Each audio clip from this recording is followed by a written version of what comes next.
The village of Emmerdale had barely recovered from its latest scandal, but for Charity Dingle, trouble seemed to follow her like a shadow. Sitting in the dim light of her kitchen, she clutched a mug of tea, her hands trembling slightly. Her mind replayed the events of the past few days, Jacob exposing her secret and threatening to turn her world upside down.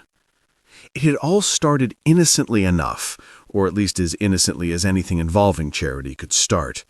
She had been overjoyed when she learned she was expecting, yet tangled in her usual mix of pride, fear, and self-interest. The truth, however, was more complicated.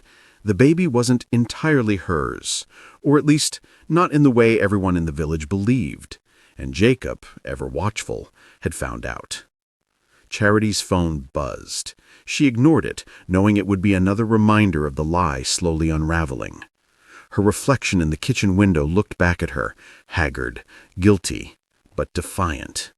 She had survived Emmerdale's darkest secrets before, hadn't she? This was no different. Or so she tried to convince herself. Meanwhile, Jacob's discovery had set off a ripple effect. He confronted her at the village's community center, where she had been volunteering with a forced smile that couldn't hide her worry. "I know, Charity," he said quietly, his eyes steady. "I know the truth about the baby." Charity froze. Every instinct screamed at her to charm her way out, to spin a tale that would make him doubt himself. But Jacob wasn't like the others. He was relentless, honest, and unforgiving. He had always had a moral compass that Charity could never quite sway. "What are you talking about?" she asked, her voice carefully calm, though her pulse raced. Jacob steps closer. "Don't play games. I know the baby isn't exactly what you've been telling everyone." The words hit her like a punch to the gut. She had underestimated him, or maybe she had overestimated herself. The village gossip machine was merciless, and if Jacob revealed her secret, every neighbor, friend, and rival would soon know the truth. Desperation flickered in Charity's eyes. "Jacob, please," she whispered, leaning closer. "This doesn't have to ruin everything. We can fix it." Jacob shook his head. "Fix it, Charity? The truth always comes out. You know that." And he was right. Charity had built her life on small deceptions, half-truths, and the occasional grand lie. But this was different. This was personal, and the stakes were higher than ever.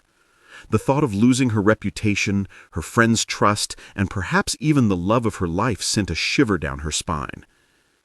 The village was already buzzing with suspicion. When a neighbor spotted Charity rushing from the market, they whispered, eyes wide. Rumors spread faster than wildfire.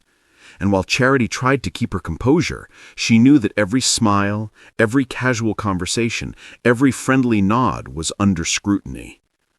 That night, Charity sat alone on her sofa, staring at the flickering candlelight. She could feel the weight of her choices pressing down on her. She had two options: continue the charade and hope it held, or come clean and face the consequences. But Charity Dingle was never one to bow quietly. Her mind raced with schemes, plans, and possibilities. She could outsmart Jacob. She could manipulate the gossip. She could turn the village's attention elsewhere. Or maybe, just maybe, she could finally do the right thing. The future of Emmerdale hung in the balance, and everyone knew it was only a matter of time before Charity's carefully constructed world came crashing down. One lie, one revelation, one choice could change everything forever. And in the quiet corners of the village, as the wind howled through the empty streets, Charity made a silent vow. Whatever happened, she would fight. Because in Emmerdale, that was the only way to survive.